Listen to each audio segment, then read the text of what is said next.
Aloha, aloha, aloha. Ladies and gentlemen, thank you very much for taking the time to watch this video, number 2 of the Daily Cash Flow video game. We have been listening to the Sedona method. Got a little bit less than a minute left, and then we're going to restart this whole thing again. Let's go. It's this peace, this joy, this love that's underlying even our most hateful emotions. And so when you let go, you naturally uncover that. You can see it in people's eyes. It starts to shine through. You can see it in their facial expressions, and it starts to manifest in their lives. What I find is that people can really start creating goodness in their lives when they realize that the source of goodness is inside, not out there. Find out how you can learn this simple, powerful technique.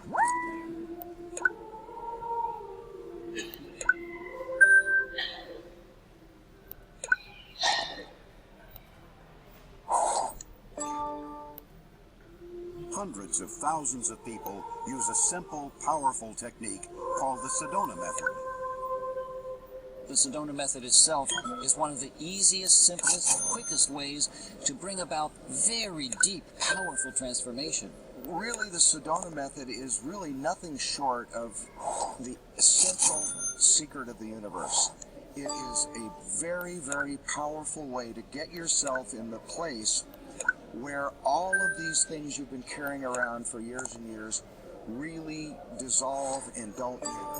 And the Sedona method allows you a way to apply spirituality to your day-to-day life, and in the moment to experience peace and to experience qualities of integrity without having to feel buffeted and overwhelmed by negative emotion. The Sedona method is a simple, powerful, elegant, easy to use, and easy to duplicate technique that shows you how to tap your natural ability to let go of any unwanted feeling in the moment. People from all walks of life have experienced amazing results using the Sedona method. Finally, in the middle of the night, I said to my husband, I says, you got to take me to emergency, it's so bad. So I went to emergency, and the doctor looked in my throat, and he says, you have tonsillitis. I said, I didn't know. I had, my tonsils were so swollen, there was like this much left in my throat, I can hardly swallow. And it was all infected. He says, we have to give you heavy antibiotics, we have to give you morphine for the pain.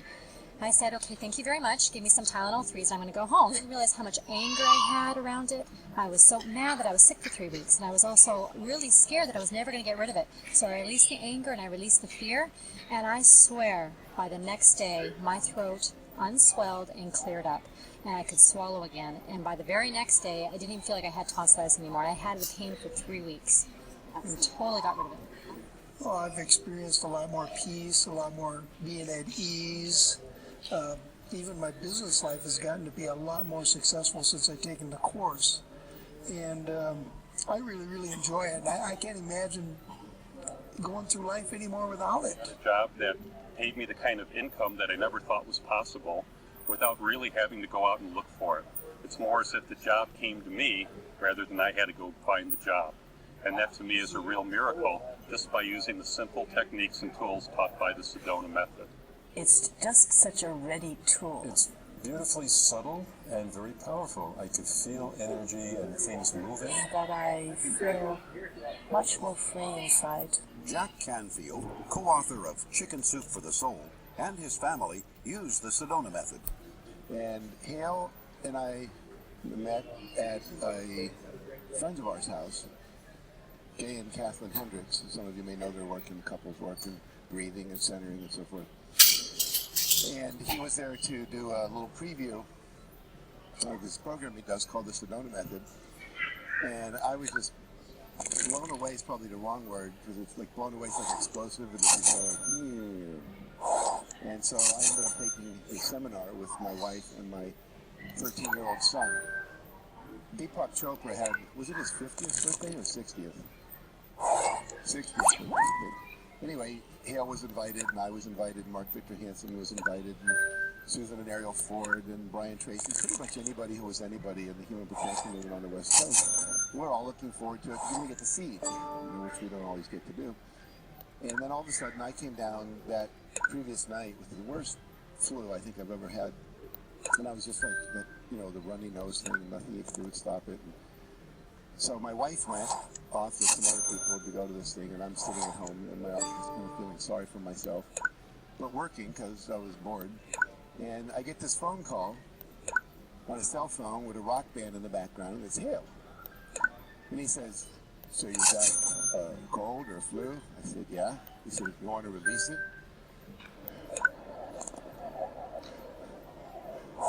I said, "You can do that?" He said, "Yeah." I said, "Okay." So here he is, like, on his cell phone in the hall with his rock band in the background. He's going, "So, could you welcome it as best you could? Could you let it go? Would you let it go? When?" Well, in about 7 minutes, my nose was totally dry. I was totally without any kind of what I would call symptomatic experience. And that's how powerful this work is. You can pretty much release anything. Did you ever see a young child fall down and then look around to see if they need to be upset? I remember I was pretty young the first time I saw that. That's odd. They're deciding whether to be upset here. And often, if they don't catch anybody's eye, no upset. None. They just let it go. Same fall, catch somebody's eye. Daddy! But then again, one kiss. What's the problem? They just let it go again. Or they'll have a knockdown, drag-out fight with their parents or a sibling or a peer, and they'll say, "I'm never going to talk to you again." And 5 minutes later, they're busy playing like it never happened. Well, we all come in with this natural ability to let go, and what happens is we get trained out of it inadvertently by adults. So for the sake of this analogy, this pen represents our unwanted emotions. Our apathy, our fear, our grief, our anger, our stress, our tension, whatever unwanted emotions you have. And your hand represents your gut or your awareness. Now take this object and grip it really tightly with your hand. Now if you did this long enough, it would start to feel really uncomfortable and then really familiar. Because this is what we're doing all the time with our emotions, but that's enough gripping. Now just roll the object around in your hand. Now, is this object attached to your hand? No, obviously not. But has it ever felt that way with an emotion? It's so common, in fact, it's even in our language. We don't usually say, "I feel sad." What do we say? Right. Or you don't usually say, "I feel angry." You say, exactly, "I am the emotion." And because we say that to ourselves so much, we begin to believe it. But every emotion that you have, again, no matter how good a story you made up about why you feel it, is as attached to you as this pen is attached to your hand. Now, close your hand lightly around the object, turn your hand upside down, and just drop it. Okay, that's how easy it is to let go of any unwanted feeling. I can't imagine what my life this year would have been like without the Sedona method. After being diagnosed with cancer this spring, I found that the Sedona method was the perfect way for me to deal with that situation. I was able to reach a place of calmness and centeredness throughout my treatment, and to embrace the fact that by dealing with the emotions that helped cause my cancer, that I don't have to worry about it coming back. And even though I still have another month of treatment left, I can go into that joyfully, knowing that it's exactly what I need to experience at this time. Lester Levinson, a physicist engineer, inspired the Sedona method to help others uncover their own freedom. I just started the method 1 year ago when my husband, of now 29 years, announced to me that he wanted to be by himself and be on his own. And I went into a pretty good state of depression and denial and just complete fear, not knowing where I was going to go with my life, myself.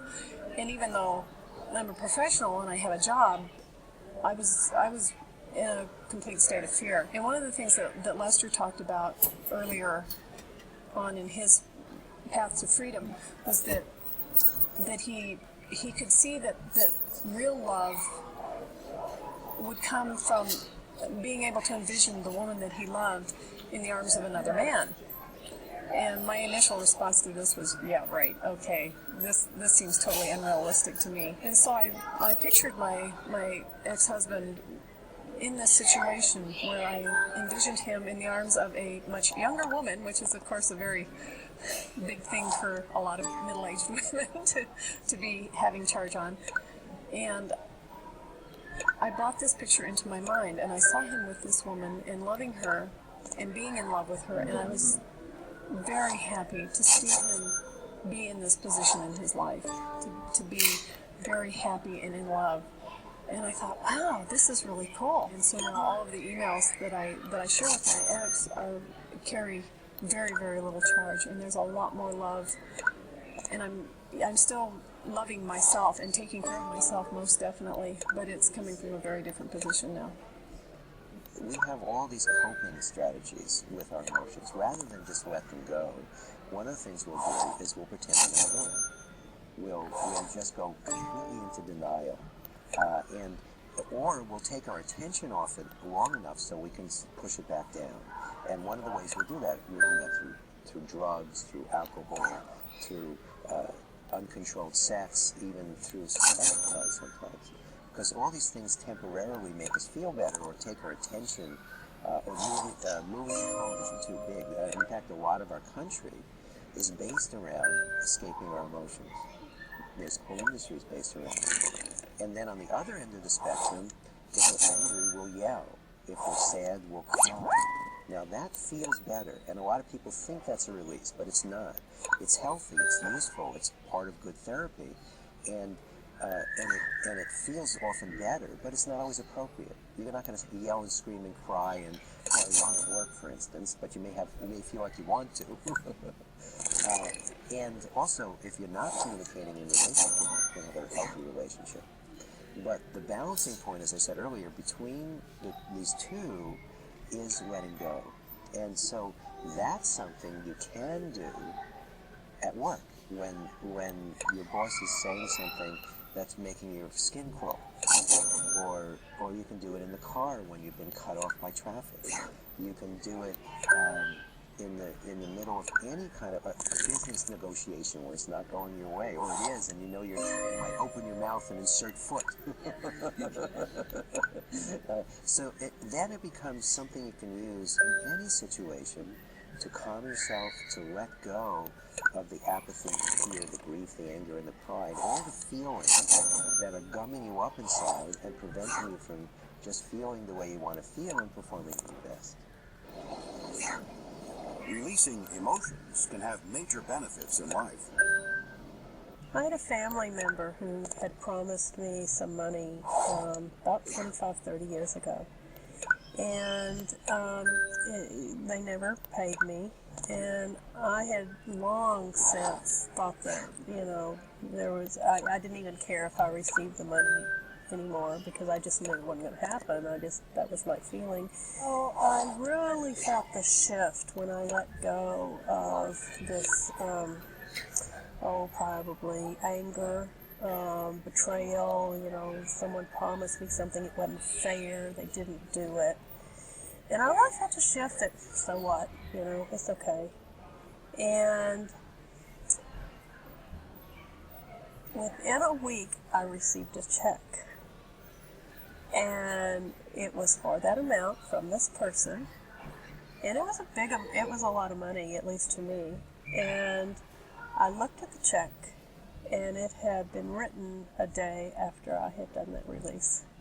So it really made me a believer